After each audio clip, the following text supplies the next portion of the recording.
Hey guys, thanks for watching. I just wanted to do a quick video on some of the upgrades I did in my rodent room. I actually moved from a smaller, like a utility room that's attached to my reptile house, into a separate building. Now this building here is 12 by 24, and it's much bigger and gives me a nice little wide opening in between the racks that I have. I am eventually going to get another one of these. This is an ARS rodent rack. It's a 70 series. I believe there's 24 tubs.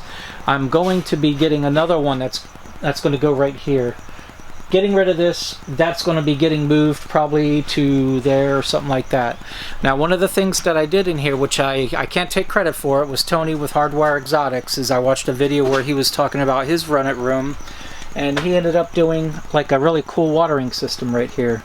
So I have a hose that actually has like a air compressor type fitting where you can just push it in and it pulls off like a quick release.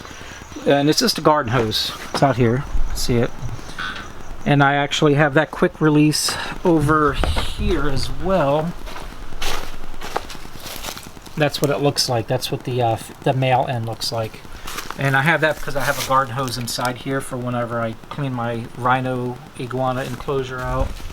So there's a actual hose inside there, which makes things easier for me. So anyways,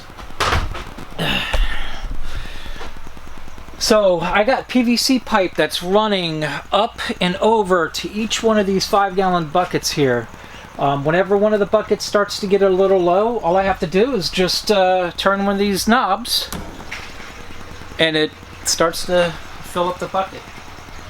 You want to have clear buckets so you know where the water is. You don't want to overfill, obviously. And the way I did it, I don't think he showed in his video how the PVC ends are, but what I decided to do was online I bought a bunch of 3-foot garden hose, and I just attached it to the end of each PVC. Now these aren't pressure lines or anything, because there's the garden hose is open on the other end that's going into the bucket. So I have the 3-foot flex hose in case I ever need to move one of these racks out. I can move them out, or if I want to rearrange anything in here, you know, I got 3 foot of hose on each one of these connections to be able to do that. Okay, so that there alone saves so much time when I have to come in here. I got 5 buckets. 1, 2, 3. Yeah, I got 5 buckets now.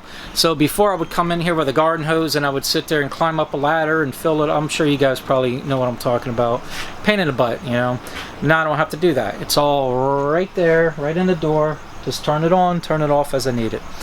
The other thing that I did in here that makes life a little easier and makes it healthier, I think, is I have a solar exhaust fan that has a solar panel outside.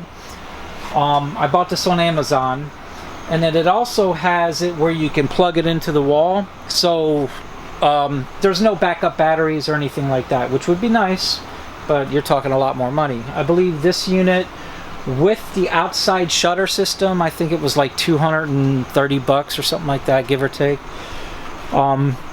So at nighttime when there's no sun, or if it's a cloudy day or something like that, the electric takes over, and it takes very little electricity while it's running. And that actually blows air out, so it sucks everything outside. This one here, on the other side, sucks air in. This is actually a cheaper fan. I kind of regret getting this one because I cannot plug this into electricity. What I may do is go ahead, and I believe you can buy like a little backup battery kit or whatever where it charges the battery, so when there's no sun it'll run off of the battery. And if that doesn't work, I'll probably just go get the same one that I have over here and swap that out. But I could tell you, I clean my rodent room once every 2 weeks, and before, when I had it in the smaller room, after say a week, it's pretty bad. You have to, I would have to open up the door and have a fan blowing fresh air into the room because it was getting, you know, that bad. Now I just did my first 2-week cleaning in this building here a couple days ago, and when I walked in here, I couldn't even tell that there was rodents in here. There's no smell, which is awesome because they start to stink after a while. You guys know what I mean. So when I built this building, I didn't have it designed to hold animals. It was basically a tool shed. So what I did is I had to insulate all these walls. Now this is 1/2-inch foam board, which is actually 3.2 R rating or R value, whatever you want to call it. But underneath these, in between each stud, I also have R13, that rolled installation or insulation foam. I'm stumbling over my words. It's the rolled the rolled insulation stuff that, you know, it has the paper on one end and you staple it to the studs and all that. So between the R13 and the 3.2, you know, that's a pretty good insulation for this. So that helps a lot. Anyways, that's some of the stuff that I've been doing here over at Bod's Exotic Reptiles. Hopefully this helps somebody out in the future if they're maybe working on one of their rodent buildings or, you know, trying to come up with ideas. Definitely the watering system helps a lot. And the exhaust fans kills the smell. And that's, like, from what I believe, the two biggest things with your rodents is keeping them watered good and the smell. So thanks again for watching, and we'll see you on the next one.